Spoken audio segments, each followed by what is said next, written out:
میرا رب تمہیں بتاؤں کہاں رہتا ہے؟ میرا رب ٹوٹے ہوئے دلوں میں رہتا ہے۔ میرے نبی نے کہا میں تمہیں بتاؤں میں کہاں ہوں گا قیامت کے دن؟ اللہ کو ڈھونڈو تو غریبوں کے دل میں، اور نبی کو ڈھونڈو۔ میرے نبی نے کہا میں تمہیں بتاؤں میں قیامت کے دن کہاں ہوں گا؟ میں اپنی امت کے غریبوں کے ساتھ کھڑا ہوں گا، ذمہ داروں نال نہیں، تاجروں کے ساتھ نہیں، بادشاہوں کے ساتھ نہیں، اپنی امت کے فقیروں کے ساتھ کھڑا ہوں گا، غریبوں کے ساتھ کھڑا ہوں گا۔ غریب کا حق پہچانو، غریب کا حق پہچانو۔ کیا کمال میرے نبی نے شریعت بتائی کہ خالی یتیم کے سر پہ ہاتھ بھی رکھ دو تو تمہارے ہاتھ کے نیچے جتنے بال آئیں گے اتنی نیکیاں لکھی جائیں گی۔ تو میرے نبی کی آخری نصیحت ہے کہ غریب کے ساتھ اچھا سلوک کرنا، غریب کے ساتھ اچھا سلوک کرنا، اس کی ماں بیٹی کو عزت دینا، اس کی عزت کو عزت دینا، اس کی بہن کو عزت دینا۔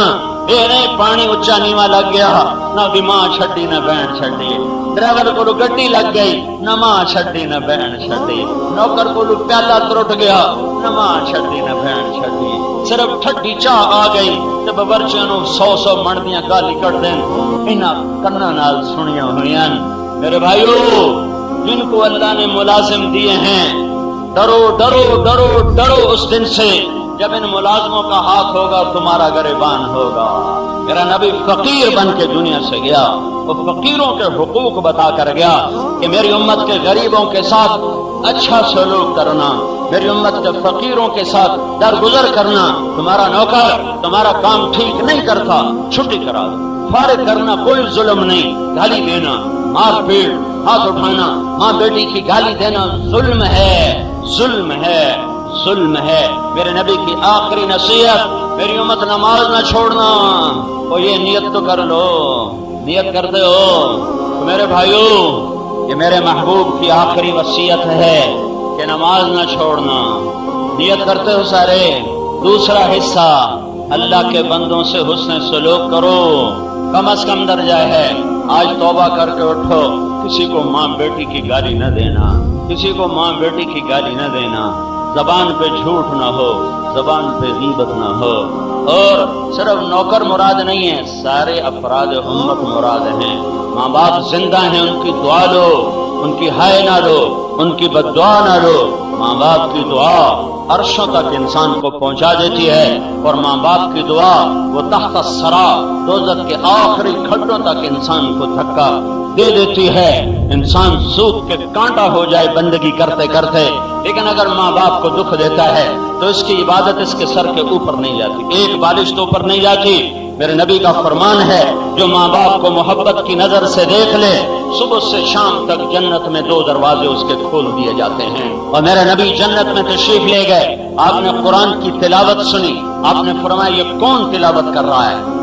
فرشتوں نے کہا نعمان کر رہا ہے۔ میرے نبی نے کہا نعمان زندہ مدینے چ بیٹھا ہے، ایتھے تلاوت کتھوں آ گئی؟ فرشتوں نے کہا یا رسول اللہ، ماں کا فرمان، باپ تو مر گئے تھے، ماں کی ایسی خدمت کی ہے کہ اللہ خوش ہو گیا ہے، جب یہ قرآن پڑھتے ہیں اللہ ساری جنت کو قرآن سناتا ہے۔ اگر تمہارے زندہ ہیں ان کی دعا لو، بد دعا نہ لو۔ مر گئے ہیں صرف دا محرم نہ جایا کرو، ان کی قبروں پہ جایا کرو، ہر جمعے جاؤ، ہر 2 ہفتے بعد جاؤ، مہینے بعد جاؤ، ایک چکر ضرور لگاؤ۔ دا محرم نو کروے ناپتے تے پانی سٹن لگ گئے، یہ فضول بات ہے۔ ہر ہفتے جا، ہر جمعے جا، ہر مہینے جا، 2 مہینے بعد جا، 4 مہینے بعد جا، جایا کرو، ان کا حق ہے، ان کا حق ہے۔ میں مسافر ہوں، گھر میں آتا جاتا رہتا ہوں، میرے باپ کو مرے 22 سال ہو گئے، میں جب آتا ہوں اس کی قبر پہ حاضری دیتا ہوں کہ یہ اس کا حق ہے، صرف دا محرم نہیں لوٹے ناپتے سی چلے جاویے، یہ تو ایک فضول بدعت رسم ہے۔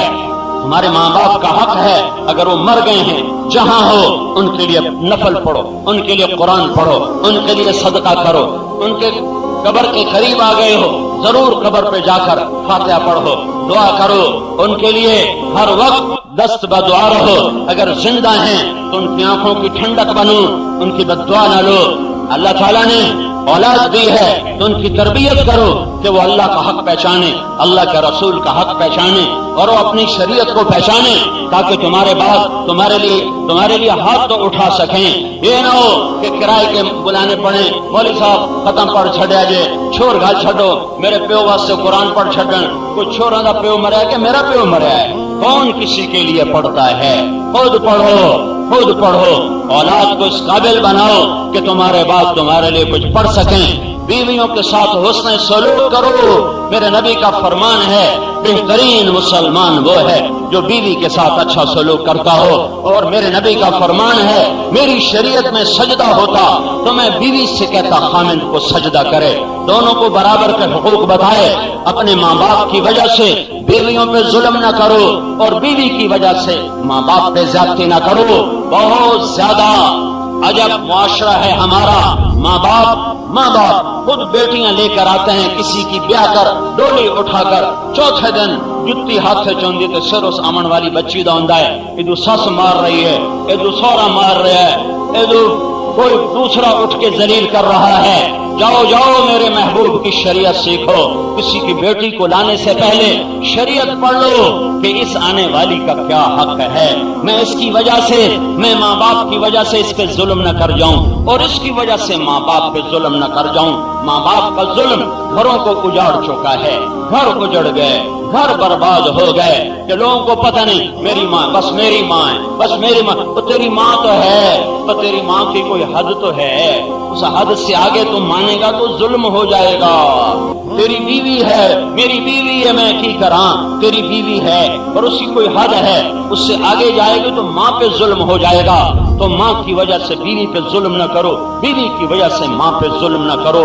جاؤ یہ دین بھی سیکھو، ماں باپ بھی سیکھیں، سسر بھی سیکھے، ساس بھی سیکھے، بھائی بھی سیکھے، دیور بھی سیکھے، خامند بھی سیکھے، بیوی بھی سیکھے۔ 1000 گاڑیاں قطار میں جا رہی ہوں، کوئی ٹریفک بند نہیں ہوتی، 4 گاڑیاں ایک دوسرے کی قطار میں آ جائیں ساری ٹریفک بند ہو جاتی ہے۔ میرے رب نے، میرے محبوب نبی نے شریعت بتائی ہے، اس کے اندر جو چلے گا کوئی لڑائی جھگڑا نہیں، جو اس سے ادھر ادھر جائے گا اس کا گھر برباد ہو جائے گا۔ اپنے گھر کی معاشرت کو ٹھیک کرو، اپنے محبوب کی شریعت کو اپنے گھروں میں لاؤ۔ یہ تبلیغ اس کو سیکھنے کی محنت اور کوشش ہے۔ 4 مہینے کے لیے جاؤ، 40 دن کے لیے جاؤ، اس کو سیکھو، اور نہیں تو ہر مہینے 3 دن لگانے کی تو سارا مجمع نیت کر لے، ٹھیک ہے نا؟ اور بھائی رمضان گزر گیا، آج مانگنے کا دن ہے، پر مانگنے سے پہلے توبہ کرنا ضروری ہے تاکہ اللہ ہمارے سارے معاف بھی کرے اور ہمیں اپنے خزانوں سے عطا بھی کرے۔ تو یہ جتنا مجمع آیا ہوا ہے میرے اللہ کو پتا ہے کتنا ہے، اور میرے اللہ کو پتا ہے کہاں سے آیا ہے۔ آپ سب اس وقت دل سے توبہ کی نیت کرو، دل سے توبہ کی نیت کرو۔ کرتے ہو تو سارے کہو یا اللہ میری توبہ، پھر زور سے کہو یا اللہ میری توبہ، پھر ایک دفعہ کہو یا اللہ میری توبہ۔ سب نے نیت کر لی، پکی کر لینا۔ اب اگر توبہ ٹوٹ جائے پھر کر لینا، کوئی ڈرنے کی بات نہیں ہے، کبھی ٹوٹ بھی جاتی ہے پھر کر لینا، پھر ٹوٹ جائے پھر کر لینا۔ یہ کبھی نہ سوچنا کہ اتنا توڑ بیٹھا ہوں کی فائدہ، یہ نہ کبھی سوچنا کہ میرا اللہ کہتا ہے ان استخالنی اخذت لا، تو 1000 دفعہ نہیں، کروڑ دفعہ نہیں، 1 خرب دفعہ توڑ کے آ، لیکن آ صحیح، میں تجھے واپس کیسے بھیجوں گا؟ ایک مثال سمجھو، یہ راڈ ہے، یہ ٹوٹ رہا ہے تو یہاں ہم اس کو جوڑ لگائیں گے، ویلڈ کریں گے، پھر اوپر ریگ مار کے صاف کر دیں گے، پھر پینٹ کر دیں گے، لیکن یہ نیڑے ہو کے دیکھو گے تو تمہیں وہ جوڑ نظر آئے گا، وہ آئے گا کہ نہیں؟ جوڑ نظر آئے گا۔ 100 دفعہ ٹوٹا ہے 100 جوڑ، 2 دفعہ ٹوٹا ہے 2 جوڑ، 5 دفعہ ٹوٹا ہے 5 جوڑ۔ میرا رب کیا کہہ رہا ہے؟ اخذت لا، میرا رب کیا کہہ رہا ہے؟ تو 1 دفعہ، تو 100 دفعہ، تو 1000 دفعہ، تو کروڑ دفعہ جب توڑ کے لائے آنا شرط ہے۔ اے نا پہ آکھیں کی فائدہ، آ جاویں 1-2 ہنجو سٹ دیویں، اسی ہنجو کا میں سیمنٹ بناؤں گا اور ایسا پینٹ کروں گا کہ میرے فرشتوں میں تیرا جوڑ نظر کوئی نہیں آؤں۔ بندے تا بندے اے منکر نکیر میں جوڑ نظر کوئی نہیں آونا، ایتھے بیٹھے ایتھے کہ میں ایسا جوڑ، میری رحمت کا سیمنٹ، تیرے آنسوں کا پانی، میری ستاری کا رنگ، یہ 3 چیزیں ملیں گی اور تیری توبہ پر پینٹ کروں گا۔ میرے فرشتے بھی دکھا دیں تو تم مجھے گلا دے دینا، میرے فرشتے بھی نہیں دکھا سکیں گے کہ یہ تیری توبہ جڑی ہوئی ہے یا ٹوٹ کے جڑی ہوئی ہے، ایسے جوڑ دوں گا۔ تو میرے بھائیوں، توبہ تو سب نے کر لیا نا،